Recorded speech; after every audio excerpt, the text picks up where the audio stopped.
Volvimos y nos vamos a dar un lujazo para terminar el programa del día de hoy. Porque invitamos a un amigo, pero es más que un amigo, es un referente, es alguien de quien aprendemos desde hace años y seguimos aprendiendo todos los días. Comunicólogo, comunicador, de oficio periodista, magíster en integración. Él se ve político, militante. Bueno, o capaz me va a pelear un poco él con esto, pero me parece pero muy interesante, además de profesionalmente, un gran referente para todos y todas aquellas que hacemos comunicación en Latinoamérica y el Caribe, fundador de Telesur. Bienvenido, Aram Aaronian, a Nodal se prende. Han dicho cosas peores. Han dicho cosas peores, ¿no? Hola, Aram, ¿cómo estás? Querido. Bueno, Aram, para los que integrantes de la comunidad de Nodal lo saben, muchos lo saben. Aram es el director del Centro Latinoamericano de Análisis Estratégico, CLAE, uno de los centros asociados a Portal Nodal. Fue uno de los grandes constructores de este medio de comunicación que ya tiene más de 10 años. ¿Sí? No yo, el medio. El medio. Sí, vos también tenés más de 10 años. Y bueno, no, por supuesto, uno de los grandes constructores de Nodal, sus análisis, su mirada de economía circula también semanalmente por Nodal, con el suplemento de economía. Y es un compañero, es un amigo y es un maestro para todos aquellos que estamos haciendo Nodal. Es un viejo. Ya te dije, tenés más de 10 años. Bueno, pero escúchame. Ya te dije, tenés más de 10 años. No cualquiera llega a esa edad habiendo sembrado, hecho tanto lío, Y sí, porque vos te asumís viejo, pero viejos son los trapos. Experiencia tenés, un montón de experiencia. Sí, pero no la compra nadie.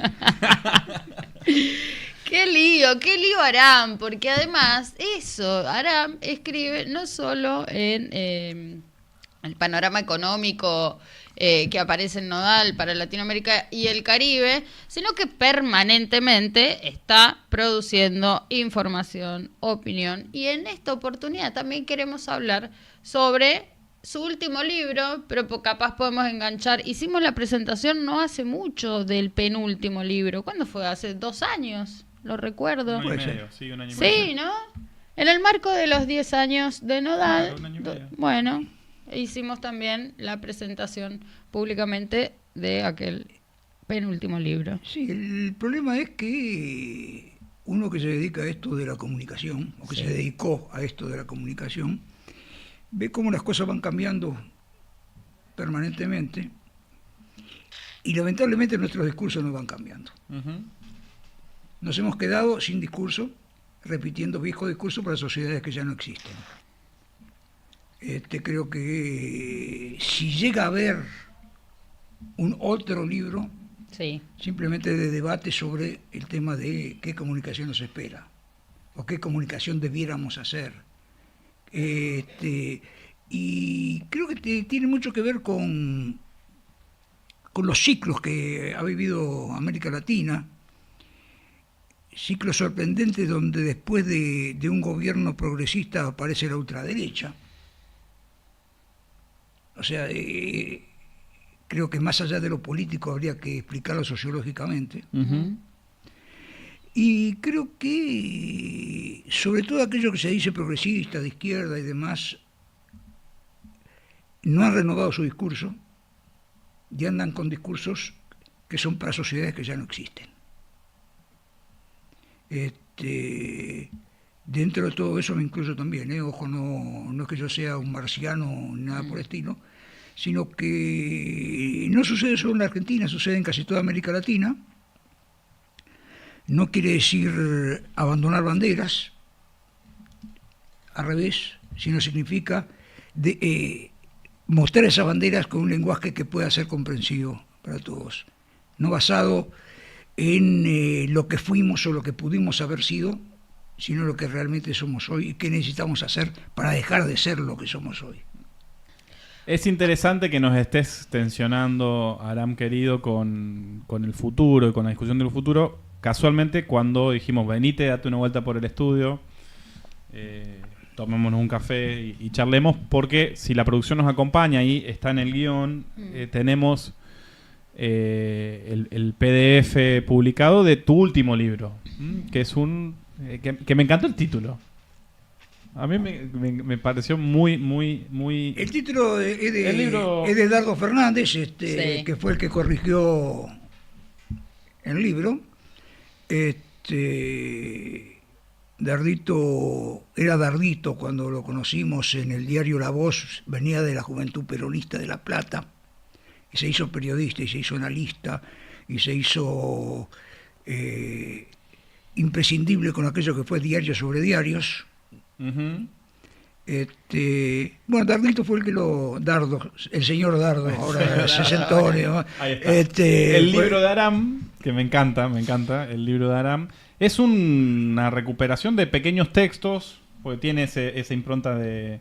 Son 50 años de escritura discontinuada, pero que logré meterlos en un todo, en un libro donde simplemente trato de hacer una historia de América Latina a través de mis experiencias, o sea, totalmente autobiográficos, y lamentablemente, pero creo que tiene valor como cuentos de alguien que vivió desde los años 60, no me miren con esa cara. No para nada, yo no te estoy diciendo nada. Hasta que estamos...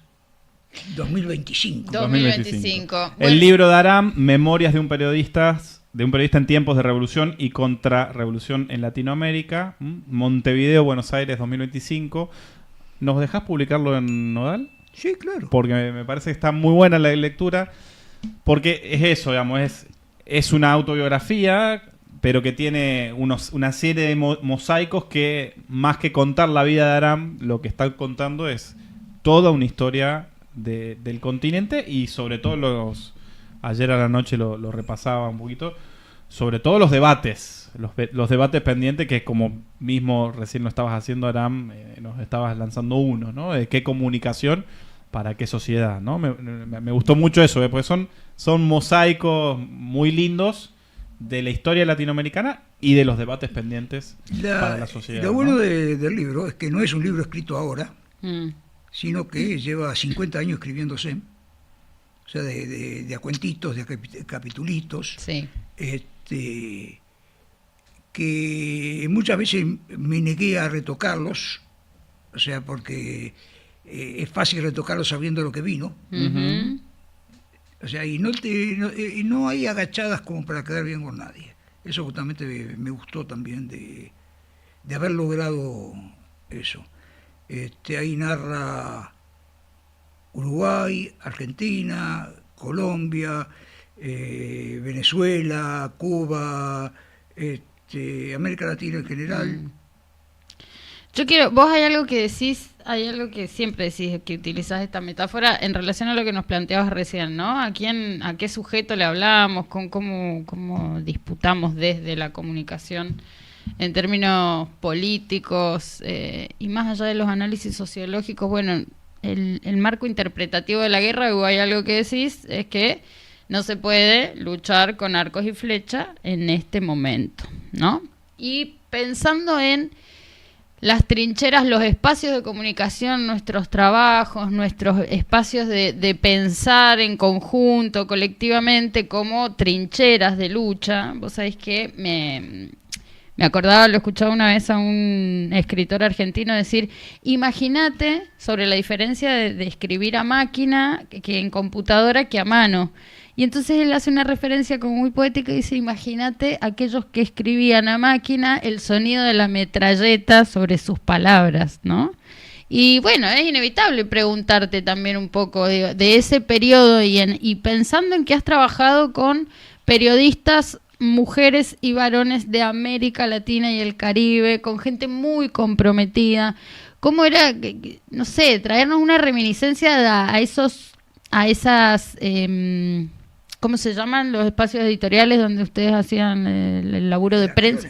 Las redacciones. Ahí está, algo que pinte una redacción. Siempre se aprende de la gente. Yo tuve la suerte, para decirlo de alguna forma, de trabajar con monstruos como Juancito Hellman, como Paco Urondo, como Rodolfo Walsh, como Eduardo Galeano, que más allá de periodistas además eran combatientes de la comunicación.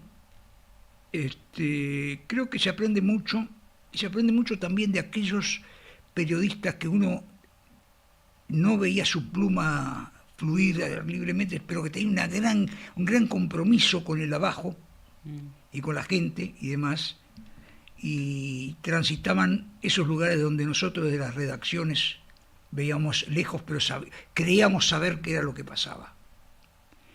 Esto empezó con una vieja máquina Remington, que sea tac, tac, tac, tac, tac. Siguió con una Olivetti 22, chiquita. Siguió con las teletipos, que trabajaba en las agencias noticiosas. Y terminó con una computadora, obviamente. Pero también muestra todos los cambios tecnológicos que tuvimos en todos estos años. Esto de los arcos y las flechas, siempre lo digo del tema de la comunicación, nosotros no podemos pelear contra la tecnología digital y demás con arcos y con flechas. Si nosotros no nos capacitamos para usar las nuevas herramientas, es imposible que podamos dar ninguna batalla. Entonces, porque tenemos razón, no es una opción para que alguien nos lea o nos vea o nos... creo que hay que saber utilizar las herramientas para llegarle a esa masa y para poder llegarle a la gente y poder discutir con esa gente lo que nos pasa. Porque es así como uno se alimenta políticamente y vas entendiendo qué es lo que realmente pasa y no porque uno sea demasiado inteligente para saberlo. No. Hay que caminar la calle, hay que caminar las realidades, y las realidades de América Latina cambian muy rápido y realmente hay que estar ahí. Yo creo que uno de los lugares donde me sentí más real fue la última vez que estuve en Colombia, donde vi que todavía se seguía peleando por una comunicación para todos, por una posibilidad de acceso a la comunicación, porque si no, los que mandan van a seguir mandando siempre. Y creo que este gobierno de Gustavo Petro ha hecho lo posible que esa comunicación alternativa, popular, que nace en la selva profunda y en el campo, pueda llegar también a las veredas de los pueblos y pueda llegar a la gente. Le falta algo quizá, que sea darle a toda esa prensa comunitaria y alternativa la posibilidad de contar con internet gratuita. Claro. Fundamental.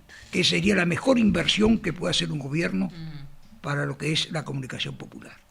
Después de esto me llevan preso. Pero no, por supuesto, anda preparándote. Intentamos garantizar que el internet era un servicio público y nos lo tiró la justicia en contra. Ni eso, no, claro. A Clarín no le gusta esto, en fin. Aram, te voy a hacer una pregunta medio en el recorrido del libro, ya si nos lo permitís publicar, genial, porque la comunidad lo va a poder ir a ver y leer. Tu pluma, lo hablábamos con Pili la semana pasada, tu pluma es muy entretenida, entonces...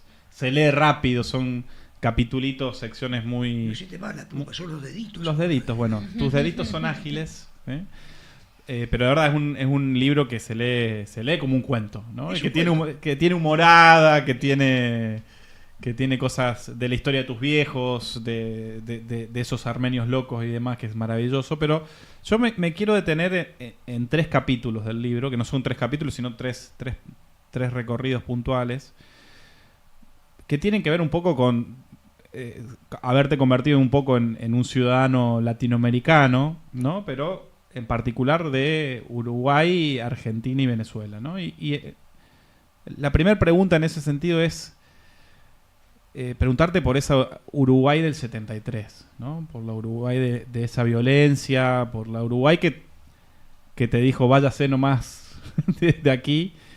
Pero ¿cómo te marcó ese rápido, ¿no? vaya a ser rápido? ¿Cómo te marcó y un poquito ese episodio? No es el 73 solo, es todo lo que venía Desde el 58, desde por el ahí. 58, desde las luchas por la universidad libre, por la educación libre y demás, del 58, las grandes represiones del 58 a los estudiantes. Yo tenía 12 años, y mi mamá no sabía que iba a las manifestaciones, obviamente. Pero todo eso se fue, hubo un caldo de cultivo, que con una izquierda que siempre hubo en el Uruguay, bastante anquilosada ya en los partidos, Partido Comunista, el Partido Socialista, y surgía un movimiento nuevo, un movimiento de liberación nacional, que agarraba el camino de las armas también, que era para un país burgués como el Uruguay una cosa totalmente desconocida. Y fue todo un cambio muy radical que al influjo obviamente de la Revolución Cubana, del día que el Che fue a Punta del Este, a la conferencia de la OEA de Punta del Este, y pasó por el Paraninfo de la Universidad de Montevideo, y ahí se encontró con Salvador Allende, bueno, y todas esas historias que uno recuerda después, cuando los gobiernos empezaron a matar, los gobiernos o las fuerzas armadas o las fuerzas ocultas o lo que le quieras llamar, a militantes estudiantiles. Entonces fue creando un caldo de ebullición que termina en el año 73 con el golpe,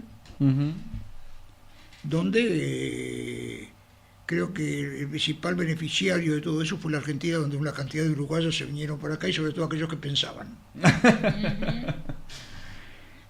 Pero creo que esa impronta del Uruguay se repitió en distintos lados.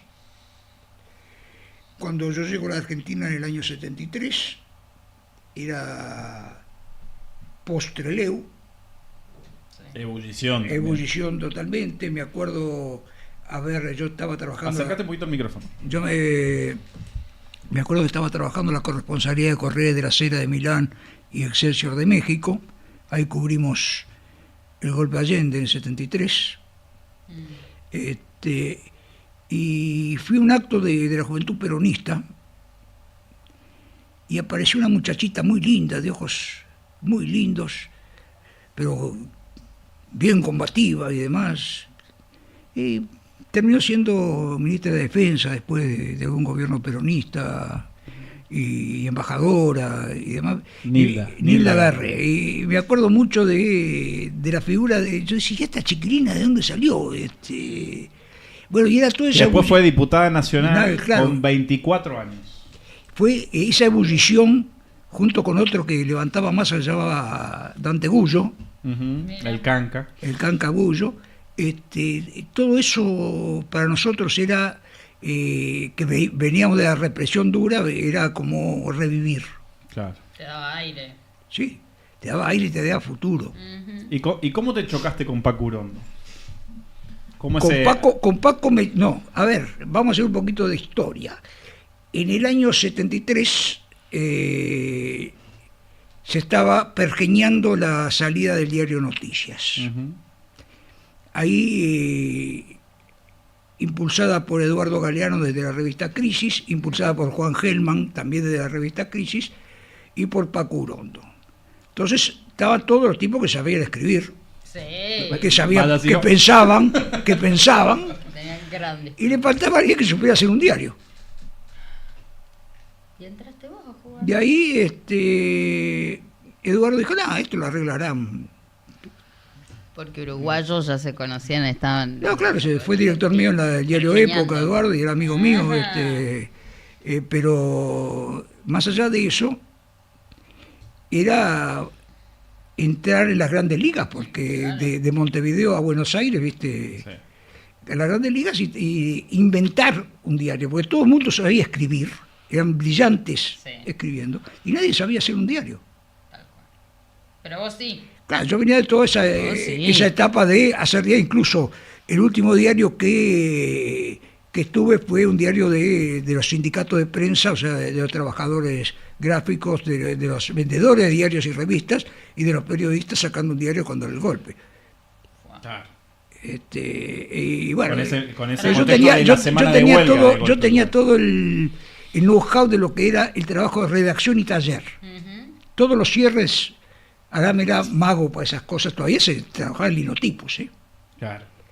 Y yo ya No había había empezado, margen para el error. yo ya había empezado a trabajar en offset en uno de los diarios, así que cuando llega ahí empezamos a hacer el diario en offset, y el diario tenía una redacción en la calle Piedras, Sí. la imprenta era del cronista comercial que estaba en San Telmo, y después se editaba en Fabril, que está en Barraca. O sea, Corrían. había que hacer, sí. Entonces había que llevar los astralones, que son las películas para Las películas que, del offset. exacto, de un lado para el otro. Bueno, era toda una cosa muy loca. Sí. Y ahí, bueno, el consejo de dirección, si alguna vez existió, estaba Paco, estaba Juan, estaba Paco, Juan, Rodolfo. Wow. Sí. Y después de la salida del diario, yo tenía que llevarles el primer ejemplar a donde estaban cenando esa noche para ¿A qué hora era eso? 1 de la mañana. Tranqui. Tranqui.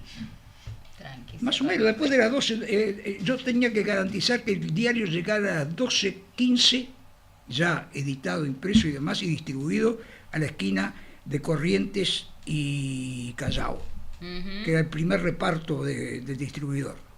El primer reparto. Y en el bar de enfrente, la academia, Acá Sí. 3 cuadras. exactamente, en la academia confluían los que tenían la misma responsabilidad en Clarín y demás. Entonces era esperar a que llegara, a ver qué llegaba hasta el kiosco, entonces nos íbamos tranquilos. Ahí va. ¿Qué? Con el Cabezón Mesadra, que era el diagramador del diario, bueno, con una cantidad de gente que ha hecho historita, chiquita en el periodismo argentino, y que solamente nosotros cuando hablamos de periodismo hablamos de las grandes plumas. Claro. Y atrás hay una cantidad de gente que son De trabajadores. Perdón, y en el diario también estaba una joven promesa que venía del diario La Opinión, que se llamaba Horacio Berbisky. Mira, Ay. Horacio Berbisky también. Era segundo en política, Pablo Piacentini en Internacionales. Acércate al micrófono. ¿No? Pablo Ese no lo Piacentini tengo. en Internacionales, bueno, todos próceres, muchos de ellos. ¿Y cómo te agarró el golpe acá? Porque corres de un golpe en Uruguay. Sí. 73. Yo después de Noticias me fui a Colombia a trabajar Ujú. a la edición de la Enciclopedia del Humor Latinoamericano, nada que ver, Nada que ver. Ajá. pero muy divertido. Y regresé en el 75 con el gran descrédito del gobierno De Isabel. de Isabel y su ministro de Economía. ¿Su ministro ahí era Cafiero o No. o no, ya había renunciado? Cafiero? No, ya me voy a acordar, bueno. Sí.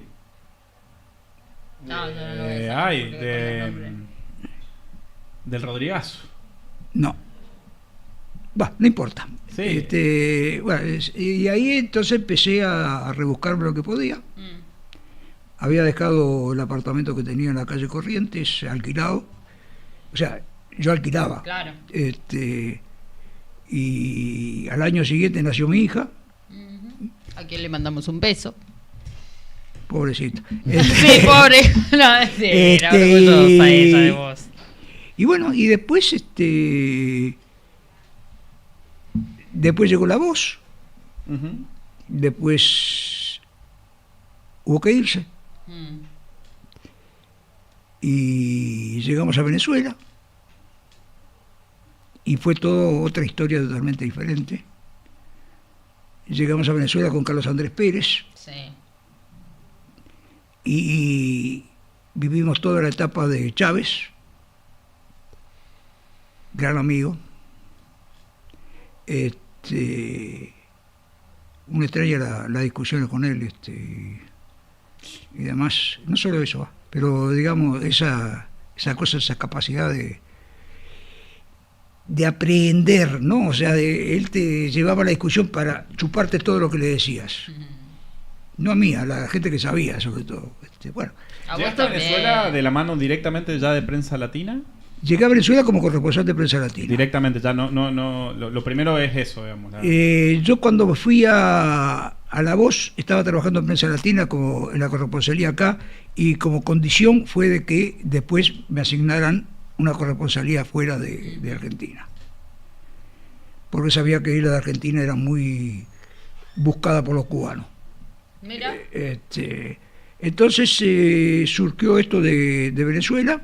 Era para elegir entre México y Venezuela. Mi mujer de entonces, Nora, era muy asmática y demás, y la altura de México la mataba. Igual se murió, pero igual, así que elegimos Caracas y nos fuimos a Caracas con mi mujer y mi hija. Sí. Y vivimos, creo que 27 años ya, un poquito. ¿Y cómo ese corresponsal de Prensa Latina se chocó a un joven oficial llamado Hugo Rafael Chávez Frías? Mira, alrededor de Prensa Latina, los amigos de Prensa Latina, sí, eran todas gente de la izquierda venezolana, obviamente. Y bueno, muchos de ellos nos fuimos conociendo ahí, por ejemplo, Ali Rodríguez Araque, brillante. Acércate el micrófono. Brillante. Fue ministro de Relaciones Exteriores, pero manejaba el tema petrolero, petrolero como los dioses. Fue vicepresidente en algún momento también. Puede ser, pero de vicepresidente ejecutivo de sí. Chávez. Ali es un tipo además muy reconocido por todo el movimiento revolucionario de Centroamérica, un tipo de confianza de ellos, muy amigo, y bueno, y otra cantidad de gente que fue el sostén, no digo ideológico, pero sí político de Chávez, que se fue acercando a él, que le dio contenido a la base de lo que se planteaba, o sea que. Y bueno, y ahí después de yo dejé la corresponsalía y me dediqué a hacer Telesur. Y ahí a Telesur, ¿caíste vos? No caí yo. Pero, ¿cómo pergeñaron la idea o te llaman desde el gobierno revolucionario y dicen, mirá, necesitamos...? No, es al revés la cosa. A ver. Es al revés la cosa. Hay que hacer esto. Todo lo demás es paja.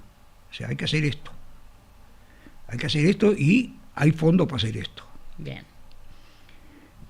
Bueno, después la historia dice otra cosa, pero así surgió Telesur en una carpetita. Igual todas las actas de los primeros 2 años de Telesur están en mi casa, por las dudas. Nuestro norte es el sur. Exacto, bueno. Y ahí se dieron una cantidad de cosas y al final fue moneda de cambio de distintas cosas. Para decirlo de alguna forma elegante. O no tan elegante, pero era aquello de que era una locura, no se podía hacer. Claro, respondió a una necesidad estratégica, o Es que es muy difícil hacerle entender a un periodista lo que es para qué sirve la comunicación, el periodismo y demás. O sea, cada uno es un gremio muy egoísta o ególatra. Entonces entender de que hay algo superior o más importante. Yo si no recuerdo mal, jamás salí en Telesur. Mira. O sea, el problema no era yo. El problema era poder hacer el canal, llevarlo a cada rincón de América Latina, mostrar de que era posible y que además tenía su norte, ¿no? Y bueno, después vinieron algunas presiones, que todo el mundo quería ser dueño de Telesur después. Claro. Yo los recuerdos que tengo es que nunca había habido un canal a mano en la grilla para informarse de países de Latinoamérica. O sea, me empecé a ubicar países porque aparecían en Telesur. Sí, A mano así, digo, existía sin negar prensa. Uno de los problemas que tuvimos es que el único espejo que había era CNN, claro, en español. Sí, claro. Era la CNN, eso te iba a decir. Es el único espejo que había. O sea, deformado, ¿no? Pero espejo al fin. Sí, yo no miraba. Y después, en Venezuela hubo siempre un grave problema, que había plata. Entonces todo el mundo le gustaba estar en Telesur, o sea, llevar a tal tipo, hacer tal cosa, y ahí se juntaba una cantidad de genios de la comunicación de todo el mundo tratando de adueñarse de Telesur. Pero más allá del derrotero, ¿no? Más allá del devenir después y todos los debates que eso puede abrir, yo creo que está bueno que pongamos sobre la mesa la bisagra histórica que implicó ese medio, esa voz contándole a la propia América Latina y el Caribe con su propia voz, con sus protagonistas, digo, con un proyecto de comunicación que, si bien decís, la mayoría de los ególatras no entendían, sin embargo, digo, consiguió transformar la comunicación en América Latina y el Caribe. Mira, era una apuesta, era la apuesta que sí se puede. Uh-huh. O sea, a nosotros nos educaron diciendo que había cosas que no se podían.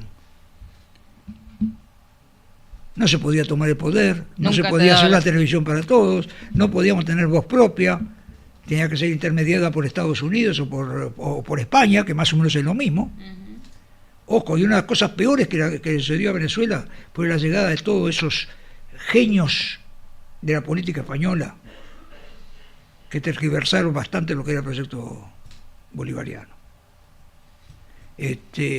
Amigo mío, pero a los efectos desubicados, digamos, por lo que es muy difícil entender lo que es América Latina y sobre todo lo que era la idiosincrasia venezolana. Claro. Igual, volviendo, sí. ¿Qué es eso? No es un libro, son memorias de un tipo que pasó casi toda su vida escribiendo o haciendo periodismo y que está contento con lo que hizo. Está contento con lo que hizo, es él. Y está contado desde hace muchos años, o sea que no es algo reelaborado después sino que si alguien lo lee con detenimiento ve que incluso hay diferencias literarias entre etapas. Se nota. Yo por eso te decía el mosaico de piezas. Se nota que... Pero encajan, ¿eh? Se nota que hay algunos que son más poéticos, otros son más... Y depende del estado de ánimo que estaba uno en el momento de escribirlo. Está muy bueno el libro, Aram. Y yo te agrego, no solamente de alguien que hizo periodismo, eso está en el subtítulo, ¿no? El libro de Aram, el subtítulo es el periodismo en revolución y contrarrevolución en Latinoamérica, pero también de alguien que luchó, ¿no? Porque yo creo que eso es eso, que alguien que lucha, de alguien que está luchando. Y el primer recuento es casi que nacés con eso, porque el primer cuento es la historia de tus viejos y de la resistencia armenia y de la lucha post-genocidio de 1915. O sea, más que periodismo, creo que hay una palabra que te precede a esa palabra, Aram periodista, que es el Aram luchador. Porque de verdad se ve eso, digamos, la historia de tu viejo, estafados que llegaron a Montevideo porque le dijeron que iban a América. Sí, claro. Bueno, sin aclarar a qué parte de América era, ¿viste? No importa. Te podés imaginar el viaje en barco, en una bodega de barco durante no sé cuántos días, pero debe haber sido como 20 y pico, 30 días, para llegar desde el Líbano, de donde hubiera salido hasta... Claro, exacto, desde el Líbano, me imagino. Sí, bueno, papá estaba en Europa, así que puede haber sido... Pero mi madre vino desde el Líbano, con 16 años. Huyendo de un genocidio. ¿no? Huyendo de un genocidio con la mitad de la familia hecha mierda. No, es terrible, ¿no? De los genocidios más atroces de la historia de la humanidad, el genocidio armenio, ¿no? En 1915. 1915. Que siguió después, pero igual, es simplemente Y lo que intenta hacer es un raconto de la historia vista por los ojos de un periodista. Está muy bueno el libro. Muy lindo está. Escúchame. No. Acabas de decir, sí, escúchame. Acabas de decir, sos un gran oyente, además de la gran pluma y el análisis. Acabas de decir que lo vamos a poder publicar en Nodal, pero ¿qué? ¿Es un libro que no está a la venta? No, es un libro que no fue editado, es un e-libro. Ajá. Porque el tipo cuando está actualizado en sus arcos y flechas. Claro, de arcos y flechas, te tira esta herramienta Mira, espectacular. A mí no me interesa vender electrónica. libros. A mí me interesa difundir lo que escribí. El que quiera leerlo lo lee gratis. Lamentablemente en una tablet o en una PC, pero ¿Sí? no hay otra. No tengo financista. No. O sea, en general. hacer pocos ejemplares sale más de 2-3 millones de pesos. Son necesarios para comer. Pero creo que además el que quiera leerlo lo lee.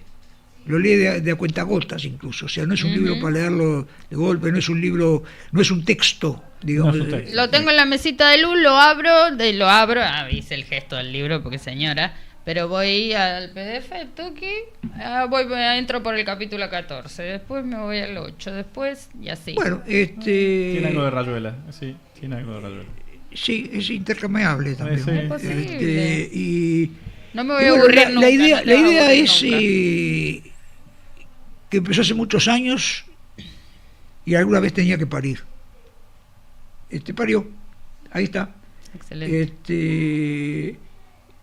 Tiene la gran ventaja que se puede leer en el colectivo, se puede leer en el tren, se puede leer en la casa, porque son capítulos cortos, cuentos cortos, y esa es la idea justamente. El que quiera leerlo lo lee, y sin tener que pasar por las editoriales ni por todo lo que significa eso, de que lamentablemente no hay una política de editorial en la Argentina, no lo hay en Uruguay tampoco, como para que se pueda editar libros en serio.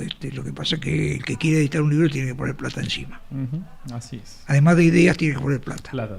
Bueno, ¿no? Totalmente. Y más en estos difíciles contextos económicos. Aram, querido, gracias. Sí, yo te quiero Estamos leer hablando el chat. Bueno, estamos Claro, hablando con antes- Aram Aronian sobre su libro, el libro de Aram, que me encanta el nombre, ¿tá? Que vamos a publicar en Nodal.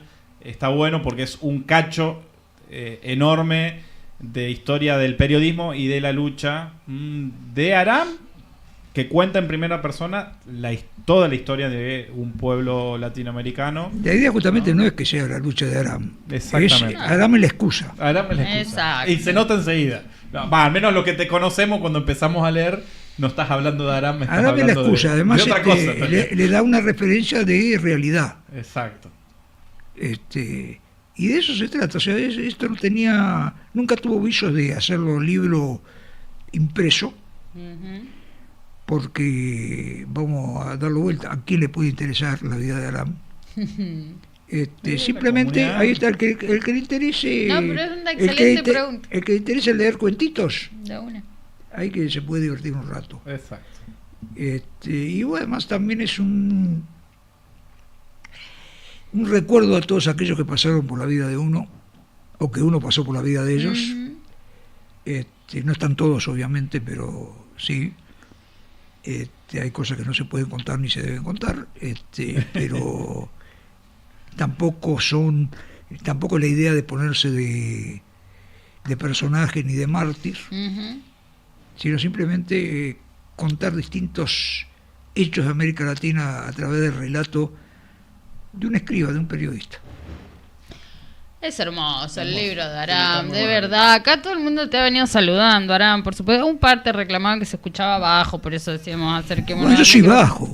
No, pero después ya se ha ido acomodando porque aparecen, por supuesto, saludos de Estefanía Breso, por ejemplo, Aram, qué bueno tenerte en Nodal. Lucas Aguilera, que decía saludos al gran compañero Aram.